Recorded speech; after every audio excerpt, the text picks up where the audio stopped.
Et si aujourd'hui tu t'autorisais à dire les choses vraiment? Bienvenue dans Dis les choses bordel. Je suis Sandra, coach en transition de vie et intelligence relationnelle, fondatrice de Sens et Projet. J'aide les entrepreneurs et les dirigeants et les managers à faire des choix alignés, à renforcer leur posture et à oser s'exprimer sans masque. Ici, pas de cases à cocher, pas de voix à lisser, juste toi, ta puissance et ton chemin. Chaque épisode, on explore ensemble comment dire les choses sans s'excuser d'être soi.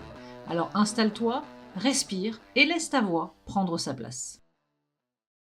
Hello, bienvenue dans ce nouvel épisode de Dis les choses bordel. Aujourd'hui, j'ai envie de te parler d'un sujet que j'adore et qui, à mon goût, est trop peu abordé quand on parle de communication. Il s'agit de l'intention. On ne parle pas assez de l'intention lorsque l'on veut aborder le sujet de l'efficacité relationnelle. Alors, aujourd'hui, lorsque je commence mes formations en management, je les commence toujours par cette phrase.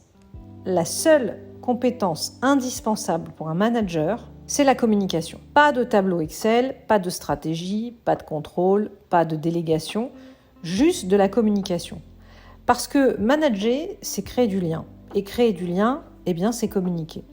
Avec ou sans mots. Mais en fait, si on pousse un peu le trait, parce que nous ne sommes pas que sur un podcast pour les managers, que tu sois manager ou manager, parent, ami, collègue, inconnu dans la rue, tout n'est que communication. Le non-verbal, les silences, les gestes, les regards, on émet, on reçoit et on interprète. Ça, c'est très humain. Et ce qu'on dit ou fait prend du sens à travers l'intention qu'on y met. Je m'explique. Alors, je ne vais pas vous faire un cours de management aujourd'hui. Je vais vous raconter, vous parler de moments que j'ai vécus. Pas toujours glorieux, je l'avoue, mais pour autant, c'est grâce à ces moments que je suis la femme que je suis aujourd'hui. Je me souviens d'une scène qui, au départ, était anodine, qui a complètement dégénéré. À l'époque, j'étais étudiante en alternance et c'était le moment en entreprise, donc ambiance tranquille, entre collègues, discussion sympa. Et là, mon interlocutrice vrille. Piquée au vif, elle se braque et me hurle dessus. Littéralement, je vous jure, je n'exagère pas. Je reste figée, vexée, et évidemment, je réagis. Je ne l'insulte pas, mais je riposte. La tension monte, puis c'est le silence, gêné, glacial. Je rentre chez moi, sincèrement très secouée, et je me dis, mais qu'est-ce qui s'est passé ? Qu'est-ce que j'ai dit ou fait pour que ça prenne feu comme ça ? Parce qu'effectivement, dans un premier temps, j'ai quand même tendance à me remettre en question.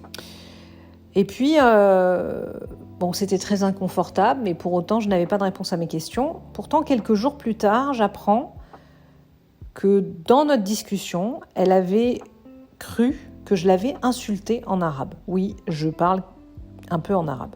En vrai, j'avais juste utilisé un mot courant chez moi, que je mettais au milieu des phrases, mais qu'elle a interprété autrement.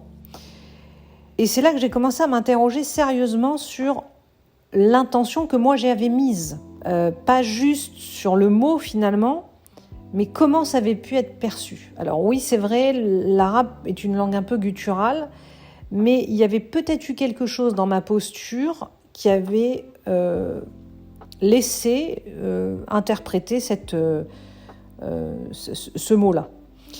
Bon, j'avais 22 ans et je commençais à entrevoir que a priori, ce n'était pas suffisant d'être sincère dans ses mots, qu'il était important quand même d'être vigilante sur à la fois les mots, mais aussi peut-être ce qu'on y mettait dans le non-verbal. Voilà, et ça s'arrêtait là. Et si l'intention est brouillée, si on parle depuis la colère, l'agacement ou la peur, bref, depuis une émotion, cela va s'entendre et cela va se sentir. Est-ce qu'à ce moment-là, j'avais ressenti une émotion et qui m'avait amené à utiliser ce mot ? Je ne saurais pas vous dire. En tout cas, ce que j'ai compris et ce que je comprends encore aujourd'hui, c'est qu'on ne peut pas tricher avec le non-verbal. Et le non-verbal ne ment jamais. Nous sommes des êtres sociaux, émotionnels, mais nous restons des animaux. Ça ne plaît pas toujours, mais je crois que c'est important de s'en souvenir. Nous sommes des animaux et notre système nerveux capte ce que la bouche ne dit pas. Parfois, on a l'impression que si on ne dit pas les choses, les gens ne vont pas les comprendre. Certes, c'est possible, mais souvent, dans un silence, il y a beaucoup d'informations. Alors forcément, pour moi qui suis plutôt du genre nature-peinture, pour ceux qui me caractérisent comme ça, j'ai souvent été confrontée à cette difficulté-là. La difficulté que comment rester franche et authentique sans blesser les autres et comment ne pas sombrer dans l'hypocrisie tout en ayant des bonnes relations avec les gens. Et du coup est arrivée quand même une autre question. Comment faire quand les autres sont susceptibles ou en insécurité ? Parce que, rappelons-le, ou pas, je suis responsable de ce que je dis, mais je ne suis pas responsable de ce que l'autre interprète. Alors j'ai testé, je me suis plantée, j'ai appris. Et franchement, quand je dis tester, j'ai vraiment testé. C'est-à-dire que dans des discussions, j'ai souvent dû reformuler, clarifier, m'assurer que l'autre avait compris ce que je voulais lui dire pour réparer le lien. Mais en fait, pas vraiment. C'était pour anticiper une rupture du lien. Donc c'est toujours ce que j'ai testé. Et finalement, dans une discussion, c'est ça qui est possible. C'est de placer le curseur, questionner, reformuler, clarifier. Et j'ai compris une chose essentielle. Ce qui change tout, c'est ton intention au moment où tu t'exprimes. Alors un autre exemple qui me revient en tête, je vais vous en parler.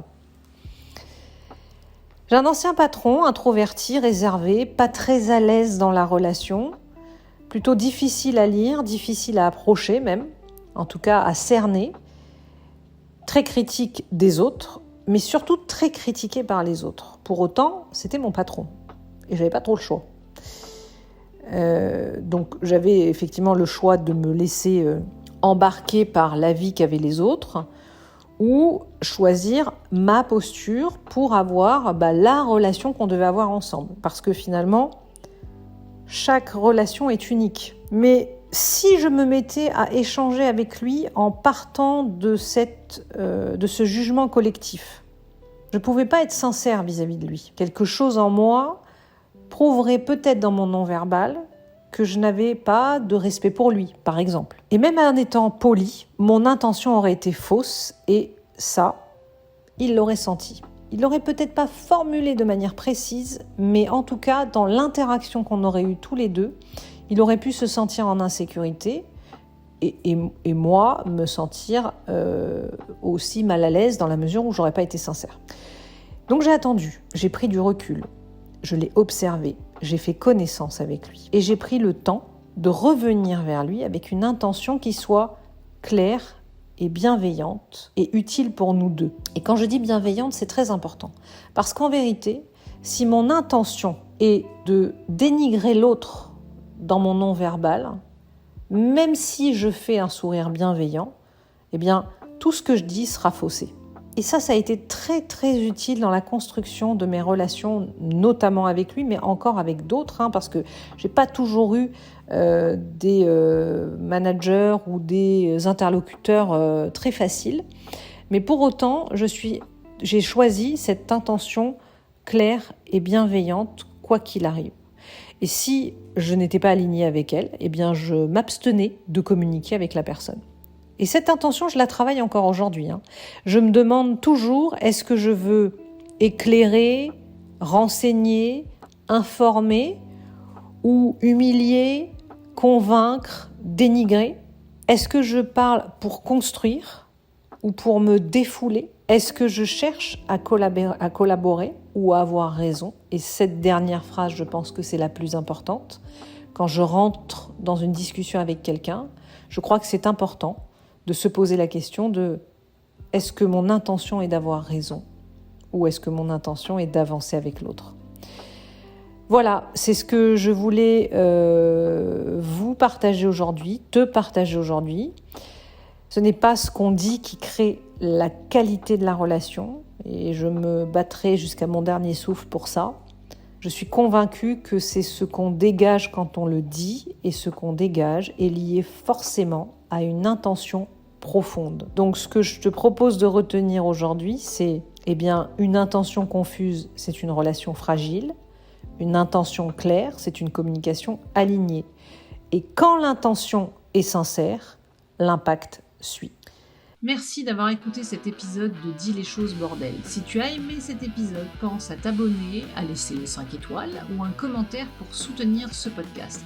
Et si toi aussi tu veux rester toi-même et dire les choses à ta manière, retrouve-moi sur LinkedIn. En attendant, prends soin de ta voix, prends soin de toi et à très très vite.